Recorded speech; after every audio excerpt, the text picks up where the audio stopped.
जय मसीह की दोस्तों, स्वागत है आपका आज के हमारे कार्यक्रम यीशु जीवित है में।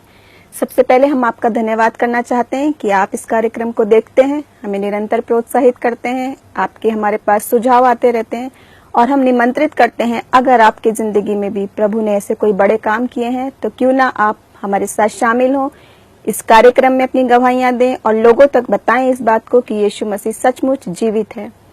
आज हम फिर से आपके सामने एक बड़ी जबरदस्त गवाही लेकर उपस्थित हुए हैं और हमारे साथ स्टूडियो में मौजूद हैं डॉक्टर पुष्पा मैसी जी। हम आपका स्वागत करते हैं कि आप अपना बेशकीमती वक्त निकालकर यहाँ हमारे बीच में आई हैं, हमारे दर्शकों तक कुछ आशाजनक बातें बताने कि प्रभु ने आपके जीवन में कैसे काम किए। सबसे पहले हम चाहेंगे मैडम कि आप अपने बारे में एक संक्षिप्त परिचय हमारे दर्शकों को दीजिए। बहुत बहुत धन्यवाद अंजलि जी। और मैं दर्शकों को भी प्रेज द लॉर्ड कहती हूँ कि मुझे ईश्वर ने मौका दिया कि मैं आप लोगों के बीच में अपनी कहानी कह सकूं, जो मैं प्रभु के साथ चली और कैसे मैंने उपलब्धियों को प्राप्त किया। मैंने उपलब्धियों को प्राप्त किया एक गरीब लड़की से जो नंगे पैर स्कूल जाती थी और वो इंटरनेशनल वक्ता है। वो लड़की जो कुछ नहीं जानती थी पर उसको परमेश्वर ने बुद्धि और ज्ञान दिया और वो इतनी ज्ञानवर्धक हो गई कि वो पीएचडी दो विषय में कर सकी। थियोलॉजी में पीएचडी किया उसने और एजुकेशन में पीएचडी किया उसने। और वो बांझ स्त्री थी जिसका बच्चा मर गया था, परंतु परमेश्वर ने उसको 2 बच्चे दिए। 19 तारीख को एक बच्चे की डेथ हुई और वो हन्ना के समान रोती रही, आंसू बहाती रही और परमेश्वर ने सुधि ली और उसको 2 बच्चों से मामूर किया। पहले बेटे का नाम उसने रखा सैमुअल, दूसरे बेटे का नाम रखा उसने इमैनुअल। सैमुअल का अर्थ है यीशु मेरे साथ और इमैनुअल का मतलब क्या है? प्रभु हमारे साथ है। मांगा हुआ परमेश्वर से मांगा हुआ और प्रभु मेरे साथ। आज मैं 2 बच्चों की एक ब्लेसेड मदर हूँ। वो औरत जिसको लोग बदनाम करते थे कि इसका बच्चा अब नहीं होने वाला, पर परमेश्वर ने मुझे वो ब्लेसेड मदर की उपाधि दूसरों के द्वारा दिलवाई। मैं ईश्वर को धन्यवाद देती हूँ। मुझे बुलाया, मुझे मौका दिया कि मेरे एक्सपीरियंस को सुन करके आपके जीवन में अगर थोड़ा सा भी बदलाव हो तो मुझे प्रभु उसका इनाम देगा, मेरे लिए ताज रखेगा। यदि एक गवाही को सुन करके आप अपने बच्चों को बता सकें, जवान बच्चियां मेरे गवाही को सुन करके अपने जीवन में परिवर्तन ला सके। सो धन्यवाद करते हैं हम डॉक्टर पुष्पा जी कि आपने इतनी सुंदर बात हमें बताई। हम ये जानना चाहेंगे और हमारे दर्शक भी कि क्योंकि आप बहुत विश्वास में आज हम देख रहे हैं आगे बढ़ी और प्रभु ने कहां से कहां आपको पहुंचाया है, तो ये विश्वास की शुरुआत किस प्रकार आपकी जिंदगी में हुई? हाँ मैडम, ये मौका मिला कि मैं अपनी गवाही दे सकूं कि मेरी पैदाइश रायपुर राजा तालाब सिविल लाइंस में हुई, जहां एक नेता रहा करते थे शारदा चरण तिवारी जी। और उनके सामने लगातार लाइन में बिल्कुल ऑर्गेनाइज्ड तरीके से 12 क्वार्टर एक लाइन में लगे हुए थे और उसे सिविल लाइंस कहा जाता था। वहां एक नहर बहती थी और उस वक्त मैं 3री कक्षा में रही थी और हो सकता है कि मेरी उम्र 7-8 वर्ष की हो। और उस वक्त एक युवक आए जो 21-22 साल के थे और वो केरल से आए हुए प्रभु के वो जोश में भरे हुए और छत्तीसगढ़ में आकर के वो घर घर में यीशु के प्रचार करने लगे। यीशु कैसे मरा हमारे लिए, मेरे और आपके लिए, पापियों के लिए मरा और उसने क्रूस की कथा हम जो पढ़ते हैं वो सहली, क्रूस के कांटों को ताज और हाथ और पैर में कीले ठुकवाए उन्होंने हमारे लिए। ये बात हमारे पड़ोस के लोगों को दिल में घर कर गई और वो उनके प्रचार सुनने के लिए जाने लगे। और जाने जब लगे तो वो देखते हैं और हफ्ता 15 दिन के बाद वो पड़े हुए हैं सुबह सोए हुए ऐसे दुकानों के बीच में जो 11 बजे रात को बंद होती है और उसके वरांडा में सोए पड़े हैं। मेरी माँ का दिल बिल्कुल दया से भर गया और मेरी माँ का नाम था प्रेमी और लोग कहते थे प्रेमी बुआ, यानी बहन, प्रेमी बहन। तो वो प्रेमी बहन अपने पास्टर को देखी कि वो जमीन में सो रहे हैं, वो केरल के हैं, हिंदी नहीं आती, टूटी फूटी हिंदी में वो प्रचार करते हैं क्योंकि उनको यीशु की धुन लग चुकी थी। फिर सबने 2-4 फैमिली ने मिलकर उनके लिए एक मकान किराए में रखा, परंतु किराए पटाने के लिए कोई पैसा नहीं था और पैसा नहीं था तो मेरी माँ तो बिल्कुल कुबेर स्त्री थी। वो अपने दिल की कुबेर थी, उसको फिजिकली पैसे नहीं थे, वो गरीब स्त्री थी, वो सिलाई करती थी, मिशनरियों का मेज पोश बनाती, पलंग पोश बनाती और छोटे बच्चों के फ्रॉक और शिमीज सिला करती। ये सारे पैसे जमा करके वो PS सैमुअल का मकान का किराया उस वक्त 12 रुपए था, उसको 12 रुपए देती। मुर्गी के अंडे बेच बेच कर जमा करती और उसको पास्टर को देती रहती, और मटन बनाती, मुर्गी बनाती और मेरे हाथ ऐसा भेजती थी कि बेटा तू ले जाना। मैं नन्ही बच्ची अपने फ्रॉक में पास्टर के लिए ले जाती थी, चिकन और बिरयानी और मछली ले जाया करती थी। इस प्रकार धीरे धीरे मिनिस्ट्री बढ़ती गई। मेरी माँ पहली विश्वासी रही जिसे पवित्र आत्मा का अभिषेक हुआ। वो रायपुर से पता नहीं कैसे वो छोकड़ा नाला चली गई, और छोकड़ा नाला हमारे रेसिडेंस से 15 किलोमीटर दूर था।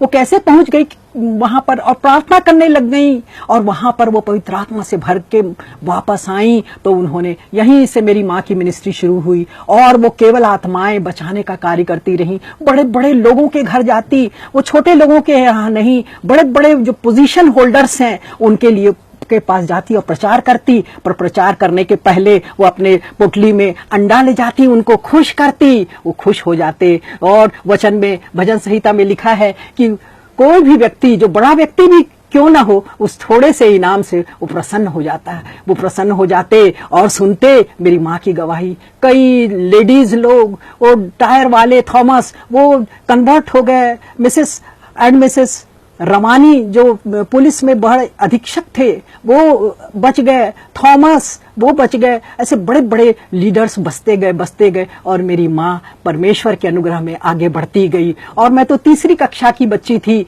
चौथी में पहुंची। और मैं क्या करती थी, जैसे हमारे पास्टर सैमुअल वो प्रचार सुनाते और लोग विश्वास में आते और बपतिस्मा देते। मेरे घर के सामने नहर बहता था, मैं भी बपतिस्मा देना शुरू करी। छोटे छोटे बच्चों को पकड़ के ले जाती और पिता पुत्र के नाम से मैं बपतिस्मा देना शुरू करती। उनके नाक में क्या भर जाता था पानी, परंतु न जाने मैं शायद अपने भविष्य का मैं पहले प्रदर्शन कर रही थी कि आगे चल करके मैं भी बपतिस्मा बनूंगी, मैं भी रेवरेंड बनूंगी और प्रभु की आत्माएं जीतेंगी। तो आप सोच सकते हैं कि परमेश्वर जो है ये माता के गर्भ में आने से पहले आपको चुन लिया है, और वो चुन लिया है इसीलिए हम सब ऐसा करते हैं। नहीं तो गरीब घर के लोग कैसे दान दे करके दूसरों को उठाते हैं, क्योंकि वचन में लिखा है कि आपको गरीबों को, अनाथों को, विधवाओं की सुधि लेना है। मेरी माँ के मन में यही भावना थी मैडम, और इसी भावना के तहत मुझे वो गाना याद आता है कि एक गाना है, गरीबों की सुनो वो तुम्हारी सुनेगा, तुम 1 पैसा दोगे वो 10 लाख देगा, गरीबों की सुनो। सच में ये वचन मेरे बाइबल का है, ये हमारे बाइबल का है ये वचन, परंतु उसको दुनियादारी लोगों ने, वो गीतकार लोगों ने उस बोल को लिया और उसको राग में पिरो करके हमको बिल्कुल सुनने में कितना सुमधुर लग रहा है, परंतु वो तो 10 लाख की बात कर रहा है। परंतु हमारा यीशु अपरंपार आशीषों से भर देगा। मुझे अपरंपार आशीषों से भर दिया। मुझे बांझ स्त्री बोलते थे और मुझे 2 आनंद करने वाली बच्चों की माता बना दिया। कितने आश्चर्य कर्म है, कितने आश्चर्य कर्म है। और मैं बताऊंगी आगे कि कैसे मेरा एक बच्चा मर गया 19 तारीख को, 19 को मरा है, और उसके बाद मैं रोती रही हन्ना के समान, प्रभु मैंने तो अपनी जवानी में न दाएं मुड़ा न बाएं मुड़ा, बस तेरी राह चलती रही, फिर क्यों ऐसा मेरे जीवन में हुआ। और मैं रोती रही, प्रभु रोती रही, प्रभु तू मुझे आशीष दे, तूने एक बच्चा लिया है मेरे को 2 चाहिए, मेरे को डबल चाहिए, जैसे अय्यूब को तूने डबल दिया आशीष, मुझे भी तू देगा। और सच में प्रियो, मेरे यीशु ने 2 बच्चे दिए। पहले बच्चे का नाम सैमुअल रखा, प्रभु के द्वारा दिया गया, और दूसरे बच्चे का नाम इमैनुअल रखा, प्रभु मेरे साथ।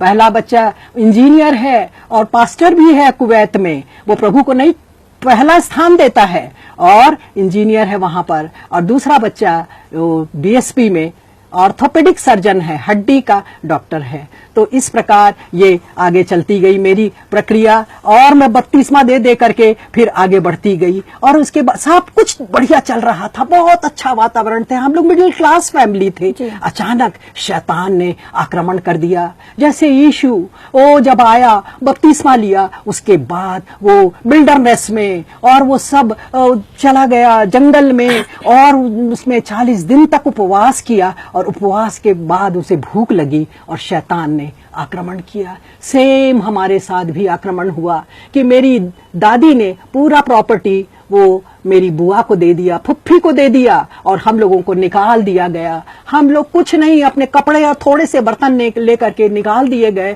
क्योंकि ये कोर्ट के नियम के अनुसार आपको निकलना था। हम निकल गए और हम कहाँ रहेंगे ये नहीं मालूम। फिर उसके बाद एक विश्वासी आदमी ने कहा कि अब सिस्टर आपके वहां पर मकान है। मेरी माँ से कहा अधूरा बना है, आप जाएंगे? मेरी माँ बहुत खुश हो गई। प्रभु के लोगों को नहीं छोड़ता यीशु। वो जब जब हम गुहार लगाते, हम विनती करते, उनके कान हमारी ओर लगे रहते हैं जी।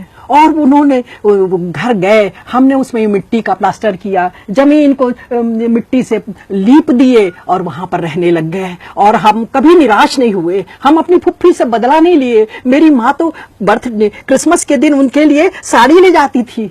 क्या ऐसा विश्वासी देखा है जो अपने दुश्मनों के लिए साड़ी ले जाए?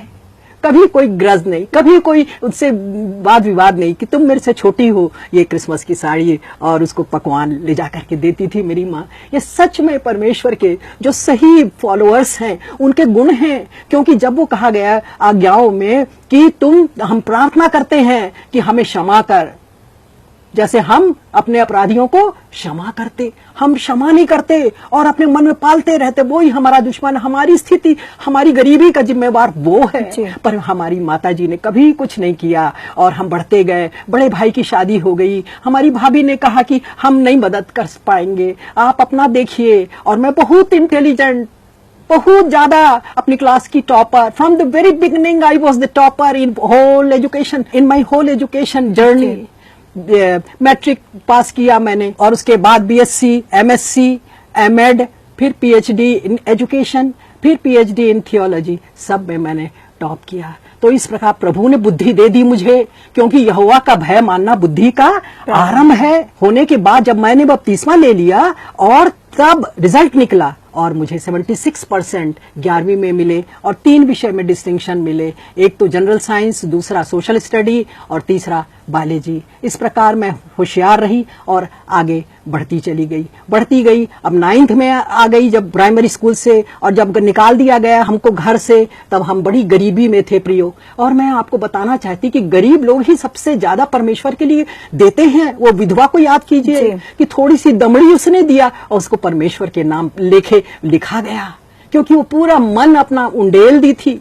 तो ऐसे ही हम लोग उस झोपड़ी में रहते हुए 10 पैसा फुट के हिसाब से मेरे पिता ने एक प्लॉट खरीदा। हमारे पास ईंट खरीदने के लिए नहीं था, और ईंट खरीदने के लिए बड़ा भाई तो शादी होके अलग हो गया। उसके बाद बहन थी उषा, मेरी बड़ी बहन थी मुझसे, वो 8 साल बड़ी थी, उनको फिट्स आते थे। माँ दुआ करती रहती थी कि मेरी बेटी को फिट्स ना आने दे, और वो प्रभु के पीछे चलती रही और फिट के लिए बहुत दुआ करती थी। अब तीसरा मेरा भाई था जो कि इंजीनियरिंग कॉलेज में उसका एडमिशन हो गया था, पर गरीबी के कारण वो रायपुर के इंजीनियरिंग कॉलेज को छोड़ दिया और आईटीआई में उसने इलेक्ट्रीशियन में ज्वाइन कर लिया।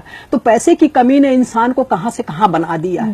तो इस प्रकार मैडम मेरा भाई जो है इंजीनियरिंग छोड़ दिया और मैं तो छोटी क्लास में थी, 9th-10th में थी, और मुझको हम दोनों मिलकर ईंटा बनाने लगे। ईंट बनाते समय वो मिट्टी है, रेत है, ये सबको पैर से आपको ये करना पड़ता है। मेरे पैर बहुत मोटे मोटे पंजे हैं मेरे पास, क्योंकि मैंने ईंट बनाना सीखा है। वो ईंट बना बना के हम लोगों ने 4000 ईंटें बना दी, सुखा दिया और उसको भट्टे में उसमें आग लगा दी ताकि वो पक जाए। पर हम असफल हो गए, क्योंकि हम तो जानते नहीं थे, हमको उतना स्किल्ड वर्कर हम लोग नहीं हैं। हमने देखा ही लोग ईंट बनाते, हमने भी ईंट बना लिया और खूब काम किया। और जो खेत मेरे पिता ने 10 पैसा फुट में खरीदा था, वो करीब 8 फुट गहरा था। और मैं जाती स्कूल, और स्कूल जाने के पहले सिर पे मिट्टी रखती और उसको पूरा करती। मेरा भाई, बड़ा भाई मुझसे जो इंजीनियरिंग छोड़ दिया, खोदता और मैं सिर पे लाके ढोती जाती और उसके गड्ढे को पूरा करती जाती। ऐसे 8 फुट पूरे किए। तब उसके बाद फिर नींव खुदी गई और मेरे पिता को किसी ने बताया कि एक खंजर ईंट होती है, आधी पौना ईंटा, उसको खरीद लो सैमुअल तुम, क्योंकि तुमसे हैसियत नहीं तुम्हारी। मेरे पिता ने वो ईंटों को खरीदा जो जल जाती है, टेढ़ी मेढ़ी हो जाती है, उन ईंटों से उन्होंने मकान बनाया। और आज 60 साल हो गए, वो मकान अभी भी है। एक ईंट में कीला नहीं ठोक सकते, ऐसा मजबूत खपड़े वाला मकान जिसमें 6 कमरे हैं। वो पुराने जमाने में बड़े बड़े कमरे हुआ करते थे प्रियो। अभी तो क्या है, सब सभ्यता है बदल गई है। अब मल्टी स्टोरी बिल्डिंग्स हो गई हैं जिसमें कि आपको ढेर सारे क्वार्टर्स एक ही जगह पर मिल जाएंगे, सारी फैसिलिटी के साथ प्रियो। तो इस प्रकार हमारा घर बना और हमारे पैर, और उसका हमने परवाह नहीं किया, मिट्टी खोदना भरना। और तो क्या गरीबी, क्या आलम ये कि मेरे घर के पास वो रेलवे लाइन थी, छोटी रेलवे लाइन, और मैं सुबह से काम करती थी बोरा ले जा करके, और जो मालगाड़ी जाती थी उसमें कोयला रहता था, कोक, वो गिर जाता था तो उसको बटोरने का काम मैं करती थी और बोरे में, और बोरा लेकर के आती थी ताकि उस कोयले से मेरी माँ खाना बना सके। और मेरे घर के पास ही एक सोप फैक्ट्री थी देखिए, और साबुन का कारखाना। तो साबुन कारखाने से कुछ उसके वेस्ट वाटर निकलता है, वेस्ट वर्ज्य पानी मिलता है, जल निकलता है जो बेकार का बहता रहता है। मैं बाल्टी ले जाती और उस बेकार के पानी को मैं कलेक्ट करके और फिर घर में लाती। मेरी माँ उस कपड़े से उस पानी से कपड़े धोया करती। तो इस प्रकार मेरा जीवन केवल कुर्बानी, और तब तक 9th-10th में आ गई, और तब टीनेजर वय संधि के पीरियड में लड़के लड़कियां एकदम एक दूसरे के प्रति आकर्षित हो जाती हैं। आकर्षित हो जाते हैं लड़के, क्यों होते, ये उनकी गलती नहीं है, ये बॉडी स्ट्रक्चर ही हमारा बनाया गया है। मैं तो बीएड कॉलेज में मैं हेड ऑफ द डिपार्टमेंट हूं और साइकोलॉजी में लेती हूं। तो उसमें यह बताया गया है कि जो मास्लो थ्योरी है वो यही है कि वो बिल्कुल ट्रायंगल के समान है। और ये मास्लो थ्योरी में सबसे पहला जो आवश्यकता है समाज के व्यक्ति की, जो पुरुष हो या स्त्री हो, उसके है भूख, desire for, drive for food, भोजन की इच्छा। तो इस प्रकार आकर्षण जो पैदा होता है, ये वय संधि 13 से लेकर के 19 एज तक वय संधि पीरियड होता है, जो बहुत ही खतरनाक पीरियड है देखिए। और दूसरा पीरियड होता है आफ्टर 40, 40 साल के बाद। ऐसे लोग मजाक में कहते हैं after 40s man become naughty. तो आप ये देखेंगे अपने जीवन में कि 40 साल के जो पुरुष होते हैं या स्त्री होती है, ये लोग ज्यादा खतरनाक होती हैं, क्योंकि ये उम्र का तकाजा है, ये नेचुरल प्रोसेस है। मास्लो थ्योरी यही कहती है कि ये वय संधि के लोगों को आपको काउंसलिंग करना है, उसकी चौकीदारी करना है, कहाँ जाते हैं, कैसे फ्रेंड्स से मिलते जुलते हैं। मैं दोनों बच्चों की चौकीदारी करते थे प्रियो। मैं अपना स्कूटर चलाती थी गियर वाली बजाज कब, और बजाज कब लेकर के जब मैं उस वक्त मैं प्रिंसिपल बन गई थी सीनियर सेकेंडरी स्कूल में, तब मैंने अपने छोटे बालक से कहा, बेटा चलो देखें सैमुअल क्या पढ़ाई कर रहा है, दादा के यहाँ जा रहा है। और मैं स्कूटर में ले गई। मुझे नहीं मालूम, परमेश्वर ने मुझे ये सब आज्ञा दी कि तुम जाओ। मैं गई और मैंने कहा, दादा मोशाय थे बंगाली। मैंने कहा, दादा सोनू कैसा कर रहा है? तो बोले, सैमुअल तो दादी घोर गया है। मैंने कहा, सैमुअल दादी घोर क्यों भाई? मेरी माँ है, मेरी माँ के घर में गया है और मुझे पता ही नहीं। दादी घर मतलब अपने दादी के घर गया है? नानी के घर गया, नानी के घर गया है, और मुझे पता ही नहीं कि ये मेरे माँ के यहाँ कैसे चला गया। और मैं चुप रही, मेरा हृदय रोता रहा, आंसू आंसू।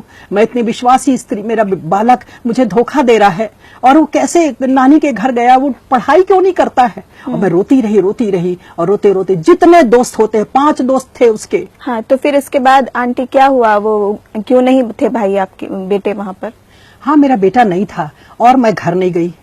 मेरा दिल गवारा नहीं किया कि मैं घर जाऊं बिना प्रभु से पूछे कि क्यों ऐसा है, क्यों ऐसा है। और मेरे को प्रभु ने बोला, तू अपने बच्चे को मत मारना, उसको डांटना नहीं। उतनी देर मैं स्कूटर चलाती रही, प्रभु से दिल से मांगती रही मैं क्या करूं, क्योंकि हृदय तो गुस्से से भर गया था। पर उस गुस्से को शांत करने के लिए स्कूटर के 3-4 किलोमीटर में चलती गई। और तब मैं सोची कि प्रभु ने मन में डाला, सब उसके दोस्तों के पास जा। मैंने कहा, राजीव, सैमुअल आता है क्या आपको 2:30 से 4 बजे के बीच? तो बोले, नहीं आंटी, इस प्रकार मैंने 5 बच्चों से पूछा और उसके बाद घर आई। सैमुअल को पता ही नहीं चला कि मम्मी क्या है, पर जब दोनों बच्चे मेरे डीपीएस में पढ़ते थे और जब डीपीएस स्कूल गया तो बच्चे पूछने लग गए, अरे सैमुअल तुम्हारी मम्मी आई थी पूछने, कहाँ जाते हो तुम 2:30 बजे। ये था उसका इलाज और वो शांत हो गया। अब जब वो प्रभु में है, इंजीनियर है, तब बताता है कि मम्मी मैं तो रोज पिक्चर जाया करता था। आप सोचिए कि कैसा हिसाब किताब रहता है बच्चों का। ये टीन एजर है, इस टीन एज में बच्चे कुछ भी कर सकते हैं प्रियो। इसलिए मैं माताओं को और बहनों को यही कहना चाहती हूँ कि आप अपने बच्चों की रखवाली कीजिए। बच्चे के दोस्त कौन है, कहाँ जाता है, कहाँ क्या है, बिल्कुल ये मत सोचिए। मेरे पिता तो मुझसे कम पढ़े लिखे थे, परंतु वो मेरी बिल्कुल चौकीदारी करते थे। कहाँ गए थे, ये कौन है, ये कैसे आया, क्या किया, आज हम भूल गए हैं। आज हम सोचते हैं हम तो गरीब थे, अब हम धनवान हो गए तो बच्चों को बढ़िया बढ़िया ड्रेस पहनाएं और बड़े बड़े स्कूटर दे दे और मोटरसाइकिल दे दे, कार दे दे। इस प्रकार की आज की ये हो गई पीढ़ी। परंतु नहीं प्रियो, अपने बच्चों को अपने संरक्षण में रखिए और सुबह से शाम तक उनको परमेश्वर की आश्चर्य कर्मों का वर्णन किया करना कि हम लोग भीख मंगे थे, हमारे पास पैसे नहीं थे, हम ऐसे करते थे, कोयला बिन के लाते थे, गोबर बिन के लाते थे, और बेटा हम अभी ये हो गए हैं। प्रभु को बहुत धन्यवाद देते। सच में हर परिवार को अपने बच्चों की चिंता करना है, चरवाही करना है। बिल्कुल सही बात आपने ये बताई मैडम हमें आज, क्योंकि परमेश्वर का वचन भी ये कहता है कि अपनी जवानी के दिनों में अपने सृजनहार को स्मरण कर। तो माता पिता का भी ये उद्देश्य है। और खास तौर से हम धन्यवाद इस बात के लिए करते हैं कि जो आपने अपनी व्यक्तिगत अनुभव की कहानी बताई है, जो कि शुरुआत है वो बहुत ही दर्दनाक तरीके से आपने शुरुआत की, लेकिन प्रभु का वचन इतना सामर्थी है जो कहता है कि जो कंगाल की सुधि लेता है वो परमेश्वर को उधार देता है। ऐसे शब्द वचन में इतने मजबूत शब्द हैं कि सारे सृजनहार को कौन उधार दे सकता है, लेकिन प्रभु का वचन कहता है जो कंगाल की सुधि लेता है वो परमेश्वर को उधार देता है। तो उन्हीं उधार को देते हुए आज हम देख रहे हैं आपकी जिंदगी हमारे सबके सामने है, एक जीवित गवाही है कि ये बता रही हैं अपनी कहाँ से इन्होंने स्थिति शुरुआत की, जिसके पास रहने को नहीं हो, खाने को नहीं हो, और बिन बिन के उसको वो इस्तेमाल करते थे घर में। खासतौर से आपकी माता का आप पे बहुत प्रभाव रहा, क्योंकि वो एक विश्वासी थी। हम आपकी जिंदगी से देखे कि आपने उनसे बहुत कुछ सीखा है। जी हाँ, जी। तो हम चाहेंगे मैडम उन दर्शकों के लिए जो हो सकता है आज इसी स्थिति से गुजर रहे हों, जैसे आप हैं, हो सकता है वो निर्धनता में हों, या हो सकता है वो अपनी पढ़ाई के लिए स्ट्रगल कर रहे हों, क्योंकि प्रभु ने आपको फिर भी चुना, फिर भी बुद्धि दी। आपने भी बताया कि परमेश्वर बिना उल्हाना के बुद्धि देने वाला परमेश्वर है। जिनको भी घटी है वो परमेश्वर से मांगे, क्योंकि वो बहुत ऐसे बुद्धि देता है। तो उन लोगों के लिए जो इस स्थिति से हो सकता है स्ट्रगल कर रहे अपना करियर के लिए और अपनी पढ़ाई के लिए, और आपकी घटना को जारी रखते हुए कि इसके बाद आपके लिए प्रभु ने क्या रास्ते खोले, कैसे आपने फिर इतनी गरीबी से निकलते हुए आपने कैसे इस मुकाम तक आप पहुंची। ठीक है मैडम, क्योंकि लोगों को ये बताना बहुत जरूरी है, क्योंकि मैं तो नहीं रहूंगी मगर मेरी बातें रहेंगी आपके पास। यीशु मसीह तो चले गए सब कुछ करके, पर उनकी बातें तो हैं पुस्तक में जिसे हमें फॉलो करना है। मैं धन्यवाद देती हूँ कि आप लोग मेरे को सुन रहे हैं कि किस प्रकार एक माँ अपने बच्चों की चिंता करती है, वो कहाँ जा रहा है, क्या कर रहा है। और मैं बता रही थी आपको कि किस प्रकार मैं 9th क्लास में आई और 10वीं कक्षा में गई, और वह संधि टीन एज बच्चों में इस प्रकार की भावनाएं आती हैं कि वो अपोजिट सेक्स के प्रति आकर्षित होते हैं, परंतु परमेश्वर जिसको चुन लेता है उसको हमारा बीएड और साइकोलॉजी ये कहता है कि इमोशनल इंटेलिजेंस अलग चीज है। इंटेलिजेंस के बहुत रूप हैं, बहुत प्रकार हैं, बुद्धि के प्रकार बहुत हैं, उनमें से एक प्रकार है इमोशनल इंटेलिजेंस। और वो इमोशनल इंटेलिजेंस पवित्र आत्मा के द्वारा हमें मिलता है, जिसमें हमें भले आकर्षण होता है। मेरे जीवन में भी ऐसी मौका आया कि बड़ा हैंडसम लड़का है, हाय कितना हैंडसम है, हाय बिल्कुल देवानंद जैसे दिखता है, पर दूसरे क्षण ये आता है मैं गरीब हूं, मुझे आगे बढ़ना है, मुझे ऑफिसर बनना है। क्या ये भावना हमारे बच्चों में नहीं है? मैं तो प्रिंसिपल तक पहुंच गई, प्रोफेसर भी बन गई, परंतु मेरे ईसाई बच्चे उस स्कूल में नहीं, उस कॉलेज में नहीं। मेरा दिल रोता है प्रियो, ये क्यों? ये आप माँ बाप के कारण। आपने उनको ठीक शिक्षा नहीं दी, खूब अच्छे अच्छे ड्रेस पहना है, मेरा बच्चा अच्छा दिखे, आज खराब दिखे। मैं तो खराब दिखती थी, कपड़ा पहनाती थी अपने बच्चों को, क्योंकि मेरे बच्चे बड़े खूबसूरत हैं, मेरे समान नहीं है, अपने पापा के समान है। और लड़कियां आकर्षित 9th क्लास 10वीं क्लास से, मेरे को डर लग गया। उनको ऐसे कपड़े पहनाती जिसमें कि वो ऑर्डिनरी दिखे, खूबसूरत ना दिखे। और उसमें भी ये लड़का पिक्चर देखता था, सोच लीजिए सैमुअल, आज वो पास्टर है। तो आप देख रहे हैं कैसे जीवन में परिवर्तन। और छोटा बालक मेरा आज्ञाकारी बेटा था। तो अभी तो मैं वह संधि की बात कर रही हूँ कि वह संधि में कैसे कैसे हो जाते हैं बच्चे। मैं जब प्रिंसिपल बनी थी प्रियो, तब मैंने 50 बच्चों की जिंदगी बदल दी। सब अन्य जाति के, सभी जातियों के बच्चे, कोई 8वीं के बाद टेम्पो वाले के साथ आ रहे, फिर वापस जा रहे और उसके बाद भाग गए। कभी कुछ कितने पुराने बस्ते मेरे कबर्ड में रखे हुए हैं जिनकी जिंदगी मैंने बनाई, और आज वो अच्छी माँ हैं, उनकी शादी हो चुकी है। तो ये सब क्यों है? क्योंकि मैं प्रभु के लिए जलन रखती हूँ, चाहे वो किसी भी जाति का क्यों ना हो। प्रभु सबका प्रभु है, वो किसी एक वर्ग विशेष का प्रभु नहीं है, वो सबका प्रभु है। तो मैं आपसे यही कहना चाहूंगी कि वह संधि के टीनेजर के रूप में आप देखिए कि आप अपने बच्चों की किस प्रकार रखवाली कर सकते हैं, चिंता कर सकते हैं, और इनको कभी भी नहीं मारना है, केवल प्यार से समझाना है। इनडायरेक्ट उनको पनिशमेंट देना है।